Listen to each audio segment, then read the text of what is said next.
வணக்கம். ரொம்ப நாளைக்கு அப்புறமா மறுபடியும் ஒரு புத்தகத்தோட உங்களை சந்திக்கிறதுல ரொம்ப சந்தோஷம். இன்னைக்கு நான் கொண்டு வந்திருக்கிற புத்தகம் விலாயத்து புத்தா. இந்த புத்தகம் மலையாளத்துல G.R. இந்துகோபன் அவர்களால் எழுதப்பட்டிருக்கு. தமிழ்ல சுஹானா அவர்களால் மொழிபெயர்க்கப்பட்டிருக்கு. இந்த புத்தகத்தோட கதை அமைக்கப்பட்டிருக்கிறது மூணார் பக்கத்துல இருக்கிற மறையூர் அப்படின்ற ஒரு சின்ன மலை கிராமத்தை ஒட்டி தான்.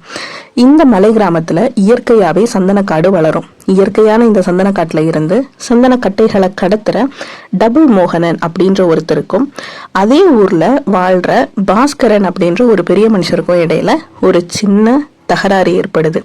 இந்த தகராறுக்கு காரணமான ஒரு சந்தன மரம், அது இந்த மனுஷங்களோட வாழ்க்கையையும் அங்க இருக்கிற அந்த சமூக அரசியலையும் எப்படி பாதிக்குது, எப்படி இந்த கதை அங்க இருக்கிற சமூகத்தை பிரதிபலிக்குது அப்படின்றதுதான் இந்த புத்தகத்துல பேசப்பட்டிருக்கு. ரொம்ப சுவாரஸ்யமான ஒரு நாவல்.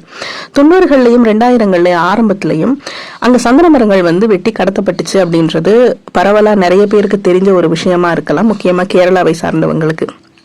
இந்த விஷயம் எப்படி நடந்தது, யாரால இது செய்யப்பட்டது, எளிய மனிதர்கள் இந்த மாதிரியான சந்தன கடத்தல் விஷயங்கள்ல எப்படி ஈடுபடுத்தப்பட்டாங்க, இதுல இருந்து யாருக்கு பலன் கிடைச்சது அப்படின்னு சொல்லிட்டு நிறைய விஷயங்களை இந்த புத்தகம் டிஸ்கஸ் பண்ணியிருக்கு. இந்த டபுள் மோகனன் அப்படின்ற இந்த கதாபாத்திரத்துல எளிய மனிதர்களோட சாதாரண வாழ்க்கை சின்னதா ஏதாவது ஒரு சறுக்கல் ஏற்பட்டா கூட எவ்வளவு பெரிய பாதாளத்துல விழுந்துருது அப்படின்றத ரொம்ப தாக்கத்தோட எழுதப்பட்டிருக்கு. அதே மாதிரி அந்த ஊர்ல மதிக்கப்படுற பாஸ்கரன் ஒரு கேரக்டர் சொன்னேன்ல, அந்த கேரக்டர் எதிர்பாராம ஒரு விஷயம் செய்ய போய் அதால அவருக்கு ஏற்படுற அவமானத்தை துடைக்கிறதுக்காக அவர் எந்த எல்லை வர போறாரு அப்படின்றத இந்த புத்தகம் பேசியிருக்கிற விதம் எல்லாமே மனுஷங்களோட மனசு எவ்வளவு பூஞ்சையா இருக்கு அப்படின்றத காட்டுது. அதே மாதிரி மனிதர்கள் கௌரவம் அப்படின்ற ஒரு விஷயத்தை காப்பாத்துறதுக்காக என்னென்னவெல்லாம் செய்வாங்க அப்படின்றதையும் ரொம்ப நுட்பமா பேசியிருக்கு. அதே மாதிரி செண்பகம் அப்படின்ற ஒரு பெண்ணும் அவரோட மகள் சைதன்யமும், இவங்க 2 பேரோட வாழ்க்கையையும் இந்த புத்தகம் பேசியிருக்கிற விதம் இந்த சமூகத்தோட பார்வையில இந்த சமூகம் பெண்களை எப்படி வச்சிருக்கு, ஒரு பெண்ணை இந்த சமூகம் எப்படி அணுகுது, அதுவும் இந்த சமூகத்தால ஒரு பேடான லைட்ல காட்டப்பட்ட பெண்களை இந்த சமூகம் என்ன மாதிரியான ஒரு நிலையில வச்சிருக்கு, அந்த இடத்துல இருந்து தப்பிச்சு வர்றதுக்கு, அதாவது அந்த சமூக நிலையில அந்த சமூகம் வச்சிருக்கிற கற்பிதத்துல இருந்து தங்களை விடுவிச்சு வெளியே வர்றதுக்கு இந்த பெண்கள் எவ்வளவு பிரயத்தனப்பட வேண்டியது இருக்கு அப்படின்றதையும் இந்த புத்தகம் ரொம்ப ஆழமா பேசுது.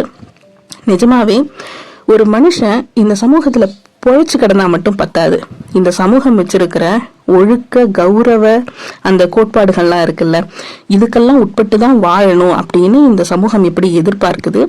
அப்படி அவங்க அதை மீறும் பட்சத்துல இந்த சமூகம் அவங்கள எப்படி மூச்சு முட்ட வைக்குது அப்படின்றத எளிய மனிதர்களோட கதைய ரொம்ப அவங்களோட நுண் உணர்வுகளோட சேர்ந்து இந்த புத்தகம் பேசுறது ரொம்பவே சிறப்பா ஆழமான ஒரு கதையா இருக்கு. இந்த புத்தகம் தமிழ்ல கொண்டு வரப்பட்டது ரொம்பவே சந்தோஷம்.